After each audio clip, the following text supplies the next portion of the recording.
ইসলামপুর মাছ বাজারে মরণ ফাঁদ, জায়গায় জায়গায় ভেঙে গিয়েছে টিনের শেড, চাঙর খসে বেরিয়ে এসেছে রড, যে কোনো সময় ভেঙে পড়ার ভয়। প্রতিদিন প্রাণের ঝুঁকি নিয়ে চলে কেনা বেচা।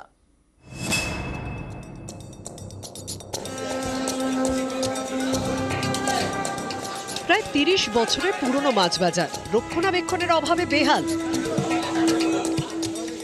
কোথাও ভেঙে পড়েছে টিনের শেড, কোথাও বিপজ্জনকভাবে ঝুলছে টিন। বৃষ্টির সময় জল পড়ে, তাই ভরসা প্লাস্টিকের ছাউনি। কোথাও আবার চাঙর খসে বেরিয়ে এসেছে লোহার রড। জায়গায় জায়গায় দেওয়ালে ফাটল। এই ছবি উত্তর দিনাজপুরের ইসলামপুর মাছ বাজারের। এখানে মাছ বিক্রি করেন ১০০রও বেশি ব্যবসায়ী। প্রতিদিন লক্ষ লক্ষ টাকার মাছ কেনা বেচা হয়। এমন বাজারটাই যেন মরণ ফাঁদ। ব্যবসায়ীদের আশঙ্কা, যে কোনো সময় এই বাজারের টিনের শেড, দেওয়াল হুড়মুড়িয়ে ভেঙে পড়তে পারে। ইসলামপুর পুরসভার অধীনে পড়ে এই মাছ বাজার।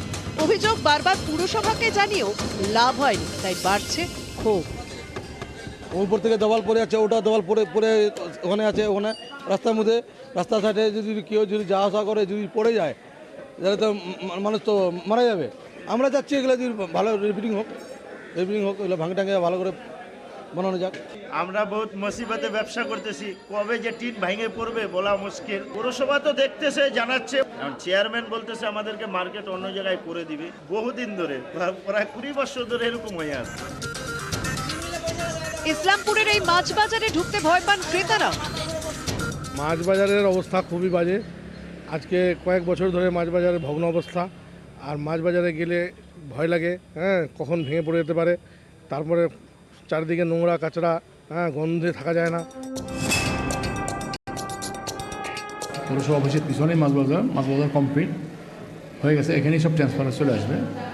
তো আর ওটারও যে ভেঙে চলে গেছে, ওটা নিয়ে আমরা একটা চিন্তা করতেছি, কিছু কোনো কাজ টাজ করা যায় কিনা, রিপেয়ারিং করে ওটাও ছাড়া যাবে না, ওটাও কাজ করতে হবে, কারণ এখানে সবাইকে জায়গা হবে না এই মাছ বাজারে।